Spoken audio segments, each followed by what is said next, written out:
Hello, everyone. It is Micha Green, DC editor. I am excited to be talking to Keith Manley the second.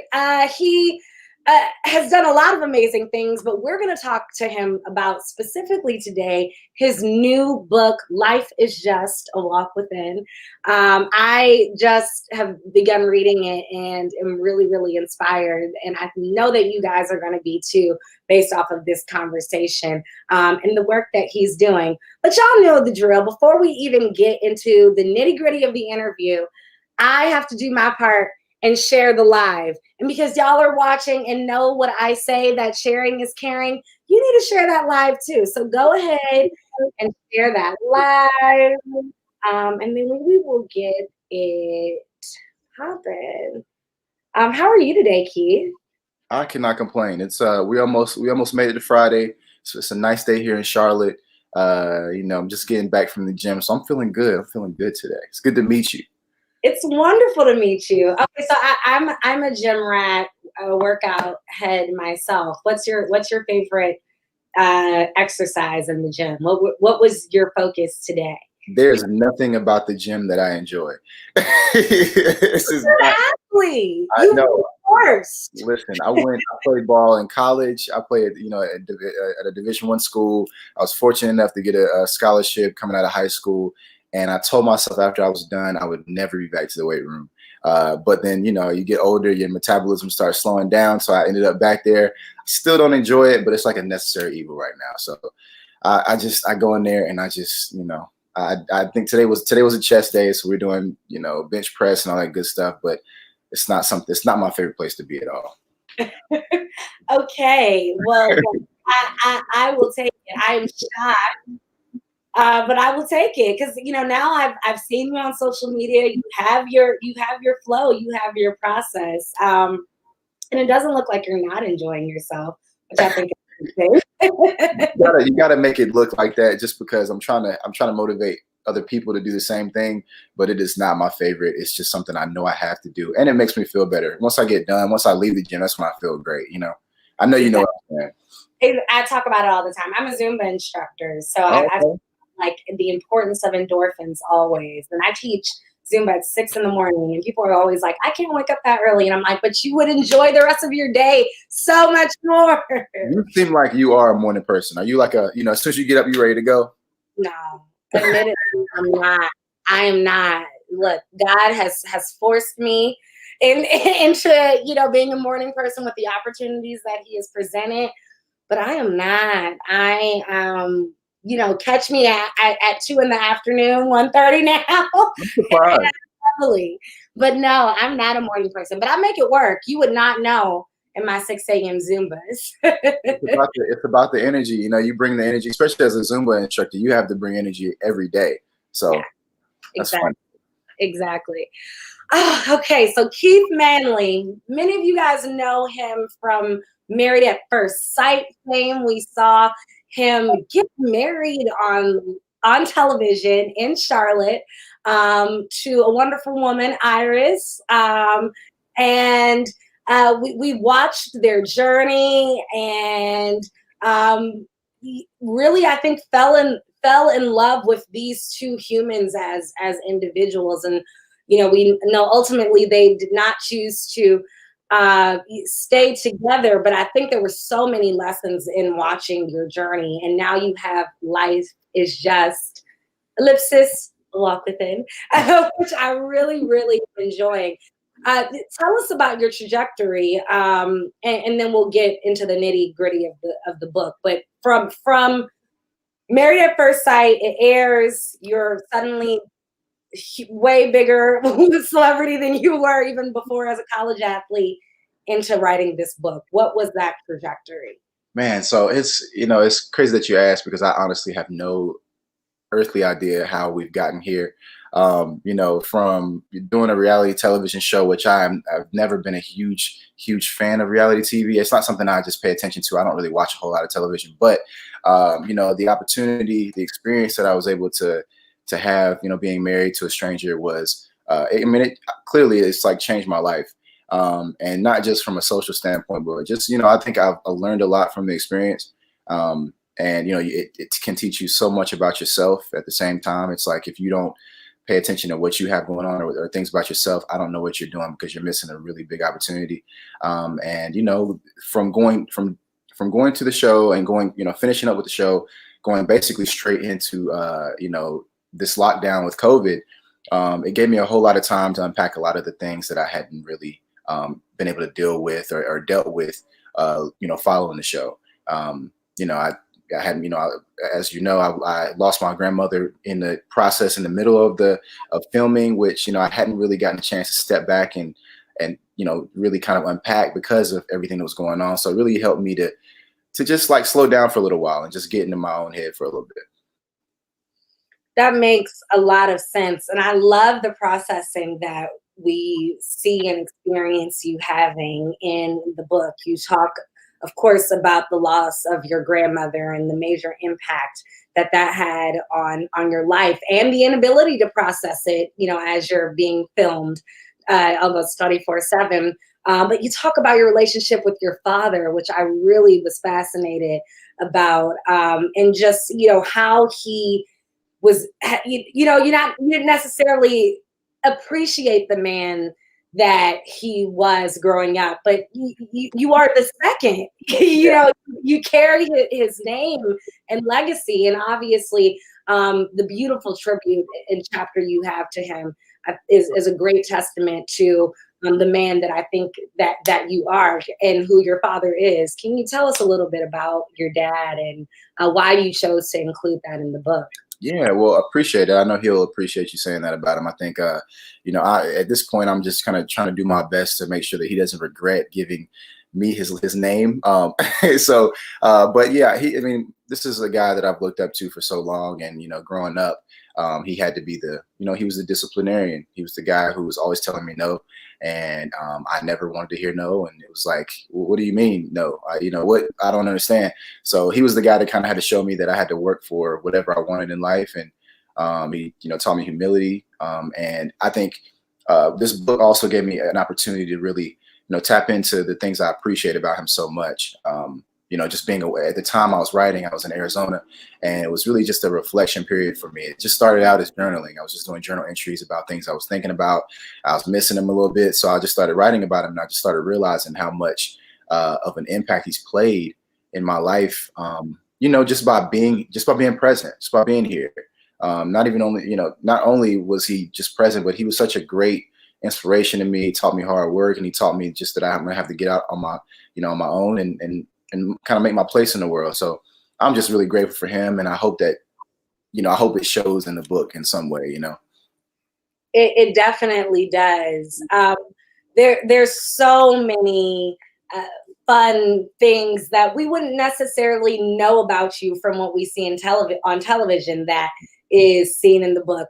It's clear that you are close to your mom, but then you say that you're an admitted mama's boy in that chapter, and the really strong relationship that you have with your grandparents is so clear. You talk about them going to your games, and just being there for you always. Talk to us a little bit about this time that we all are still battling, being in a pandemic and not necessarily having the ability to have close physical relationships with the people that we love. You were able to cope journaling. What's some advice that you have for others? And I always suggest journaling, but how do you really get people to pick up that pen and paper? Absolutely. It's difficult. I think writing, sitting down and just sitting down by yourself and really facing the things that you're going through is tough enough. Putting them, expressing them is like a whole nother ball game.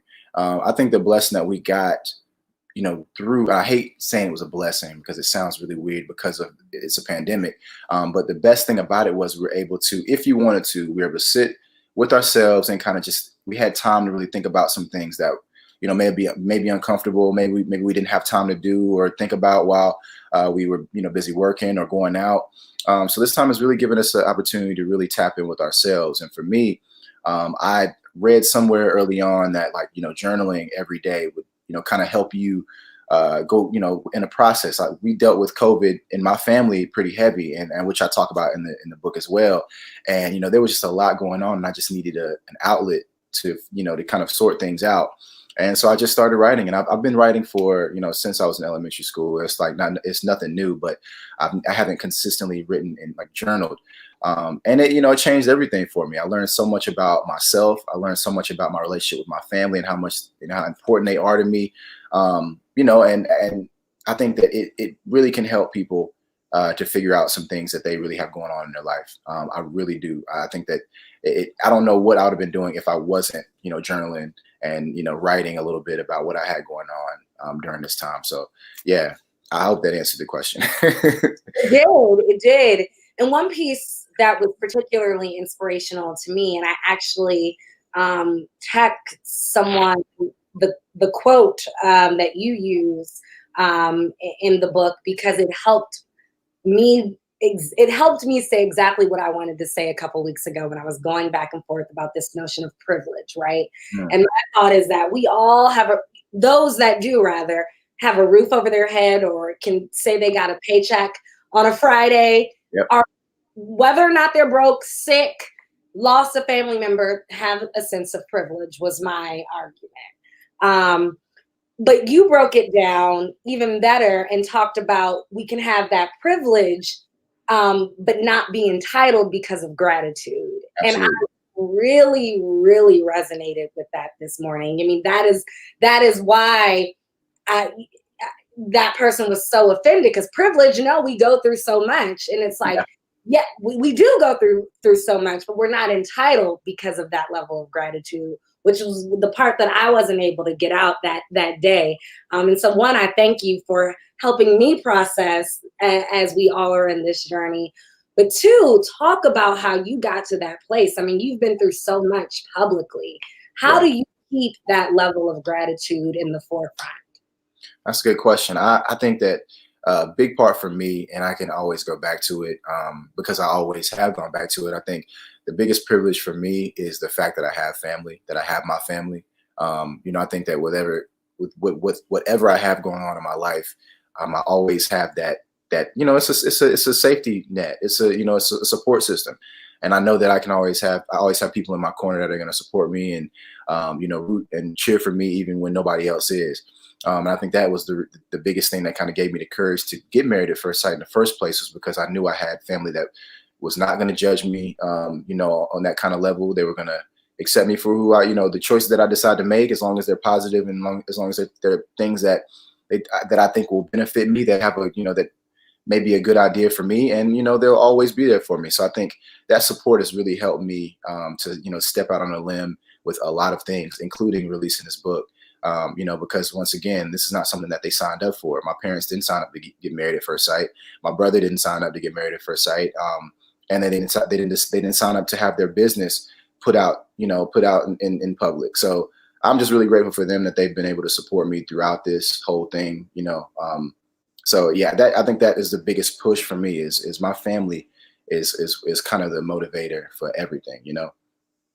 I love that. I love appreciating your family again in a time like this. And for those just tuning in, again, I am Micha Green here with Keith Manley II, who just wrote this amazing book, Life is Just. And it's truly what I am seeing, a walk within, as the subtitle of the book so eloquently says.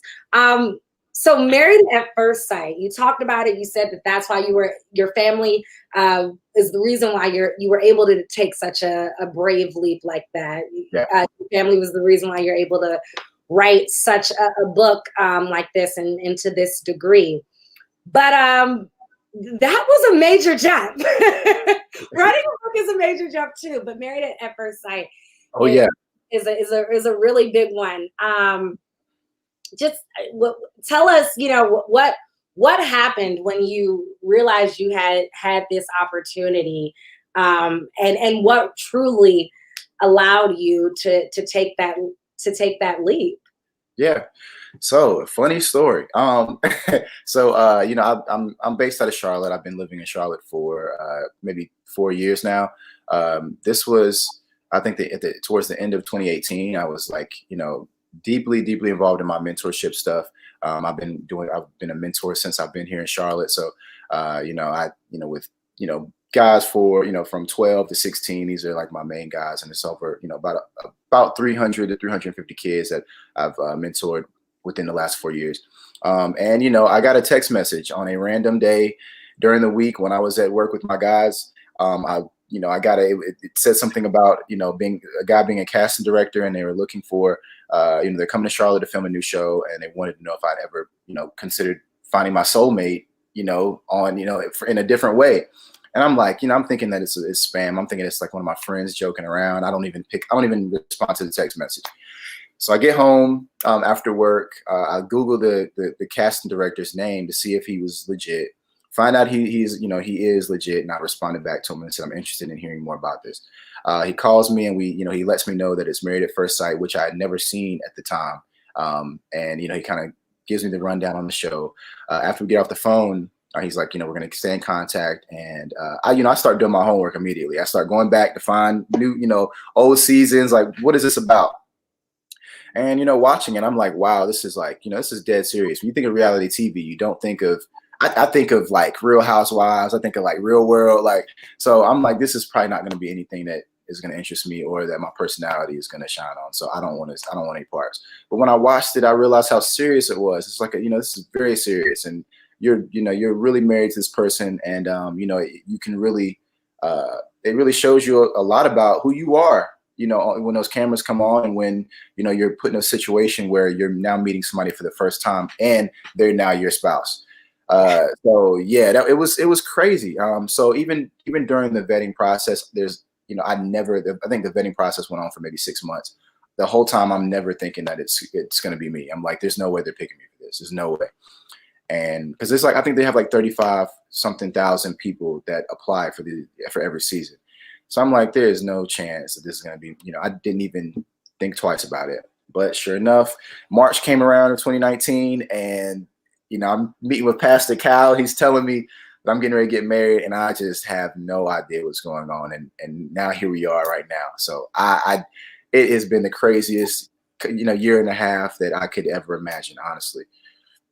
That is so interesting. So quiet as is kept, and I wasn't gonna even say it, but I was asked to do the DC season of Married at First Sight. Really? Same situation. Someone, my phone number is on my Insta. Probably shouldn't have said that for our 600,000 followers on my Instagram. And so someone texted me, same kind of deal. Wow. And my background is in acting. My undergraduate degree is in acting. So I immediately, again, looked up the casting director, found out he was legit, and sort of began the process. Ultimately decided not to. I'm a PK, and I was not as much worried about myself as much. My mom was just now named Bishop of Chicago, and wow. I didn't want anyone at that time. She was not Bishop of Chicago or even in the running, but I didn't want anyone to try to pull like she's getting married on television and her mom, I didn't want that level of it. I get it. Why? But one thing that I really love about the show is that, the sanctity of marriage is completely taken seriously. You guys are, counseled throughout, and we see, particularly as millennials, there's such a rush to get married because of the optics of it all. And to see you all's journey is really, really, I think, helpful for people to understand, like, marriage is not a game. Oh, thank you. Thank you to our backstage. PK is Preacher's Kid. Okay. Thank you to our backstage for clarifying. But yeah. So I really, really appreciate that. One thing in the book, and I'm not going to ruin everything, guys, please pick up a copy. But you do talk about considering whether or not you would get married again after having experienced what you did. Break that down to us. You don't necessarily have to give everything you do in the book, but break it down to us a bit about what you've learned about marriage and yourself after participating in the show. Yeah. I mean, at the time when I wrote that passage, or when I wrote that piece, it was like, I'm going through my divorce. The divorce process, it can, I think it really gets you jaded to a lot of things when it comes to relationships, because in North Carolina it takes a year for you to go be separated in order for the divorce process to even start. And so I'm sure I wrote that during a time when, I'm just getting frustrated how long this is taking. Things are, we went through, Iris and I went through a real life public divorce, and it can be really tough with a lot of opinions and a lot of, everything coming from all, every way.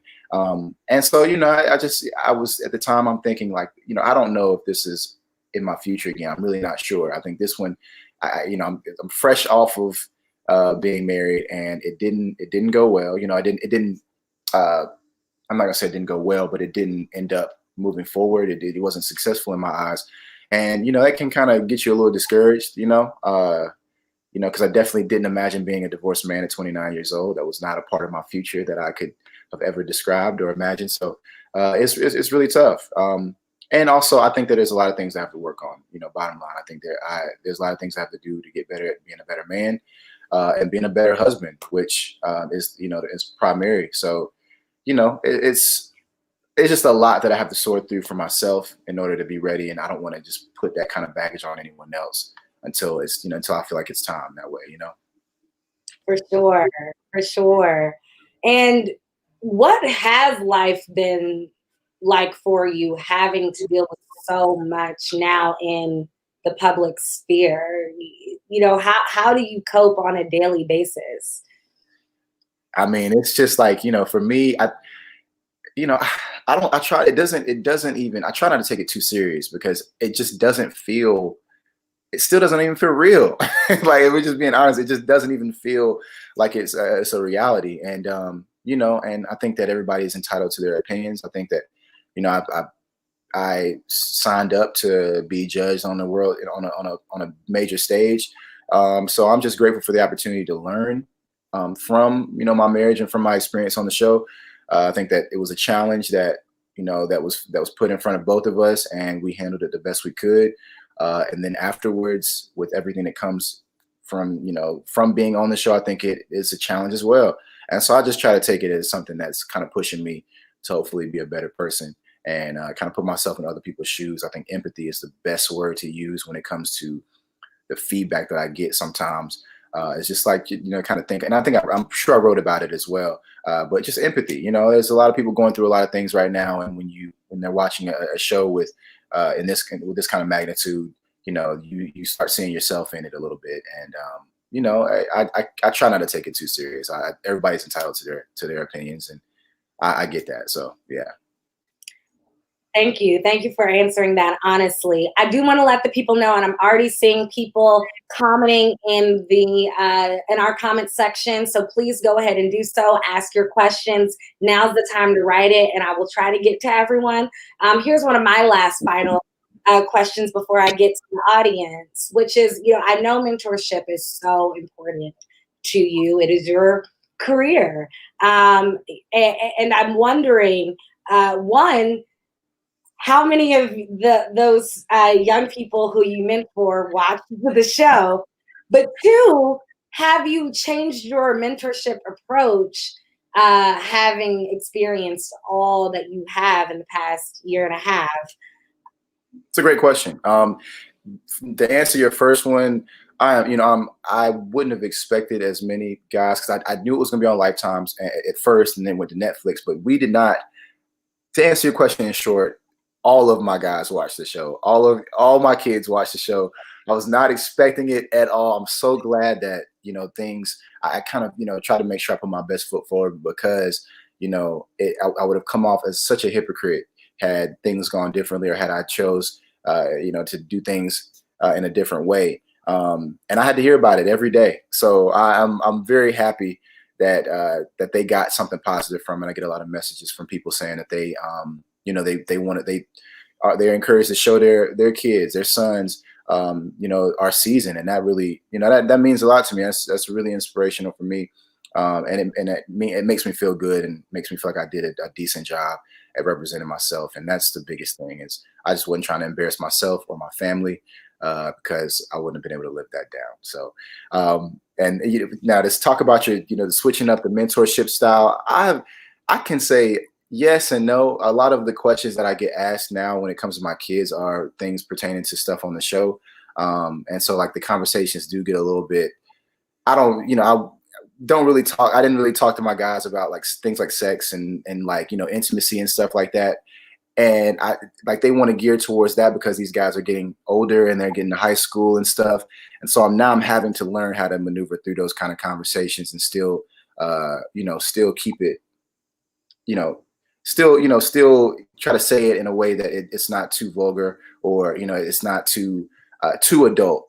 But that's where they are right now. It's just, 15, 16 years old, and it's, the world's moving pretty fast. So I am having to switch up a little bit and kind of step out of my comfort zone, even when talking to these guys and communicating through some interesting topics, Yeah, I mean, I can imagine you all storyline in particular creating a lot of questions that other cast members would never even have to answer from, even if they were mentors.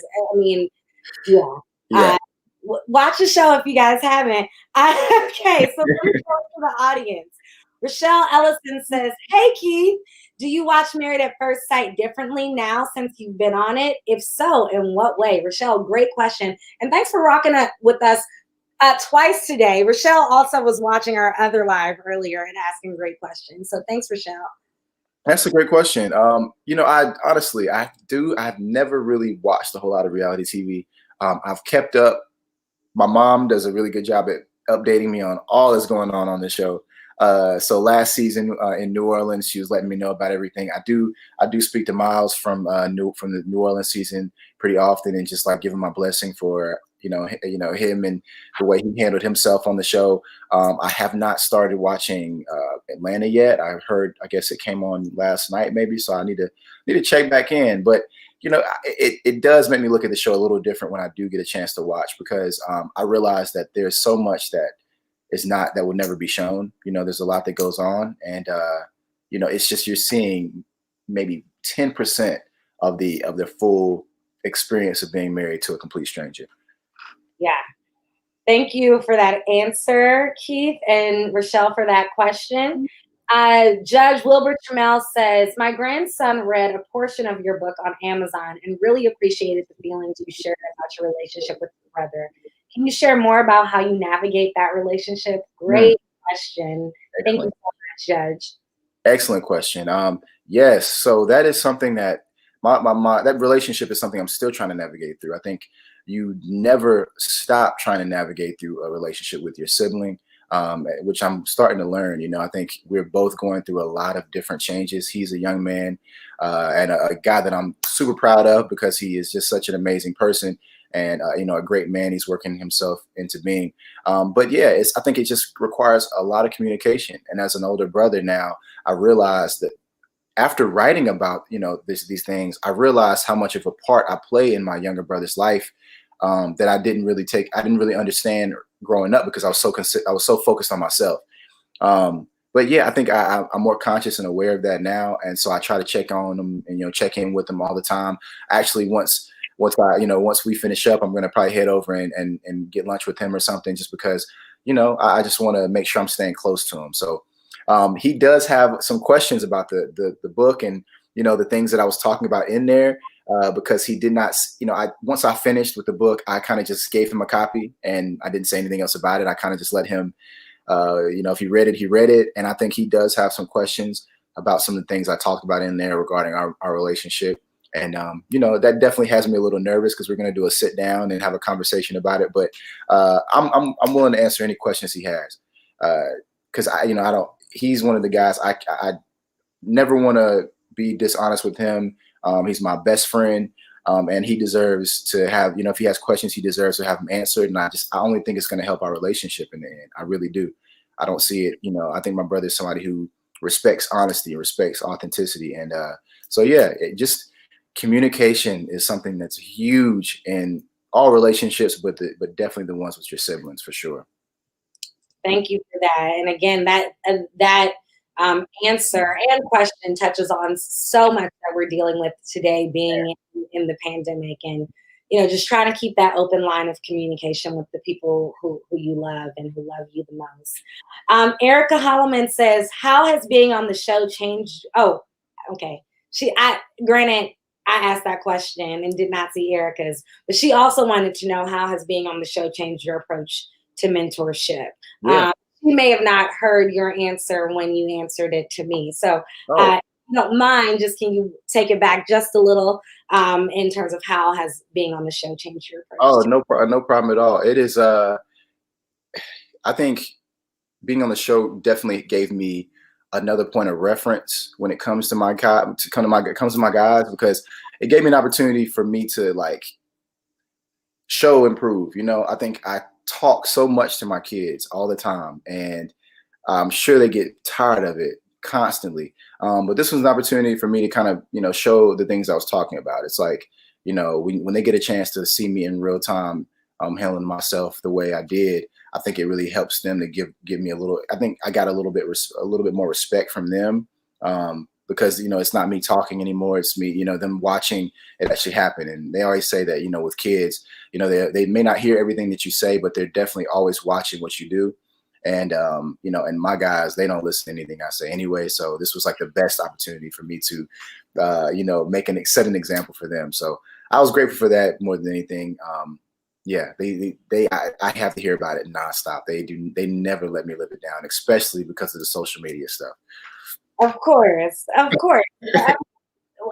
why not give it to them? Let them. They're celebrating you so much, and I think that is such an amazing thing. And being able to see you is so important for them. So Yeah. super kudos to you, Keith. Thank you. So my last question, first of all, I can't believe we're over the 30-minute mark, but you're going to come back. We have more to talk about. Absolutely. But my last question is, what else can the people look out for in terms of your life, the book, upcoming things? What should we be looking out for? Yeah, so I'm really focused on promoting this book right now, because I think this is something that could possibly really help people navigate through their journey within themselves. I think journaling has really helped me more than anything ever this year, especially with everything that's been going on in our country and across the world. So I hope, and I'm hoping to encourage people to do the same thing for themselves. And so I think that's going to be a big thing for me, is just trying to push, writing and helping people figure out themselves and figure out what they got going on in their own lives. I think this is a great opportunity for you to really touch to some places in yourself that that may be uncomfortable, but at the same time, I think this can make you take some major steps in your personal growth.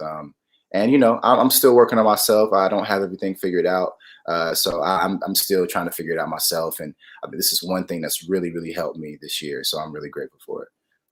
Well, we are grateful for your creativity and transparency and bravery to write Life is Just. And thank you so much for coming on Afro Live today. We really appreciate it. Well, I appreciate you. It was great meeting you. I look forward to talking to you again soon sometime. It is going to happen. Wonderful meeting you as well, Keith. Yes, follow him on IG. Keith is just, not Kevin is just. Keith is just. Kevin is backstage doing 40 different things, and her husband's name is Kevin. So I know that is why. Keith is just. Follow him. Yes, Keith is just. And get the book, Life is Just. It is a great read, and it is definitely digestible. And again, congratulations on your journey, Keith. We are so much, Micha. I appreciate you.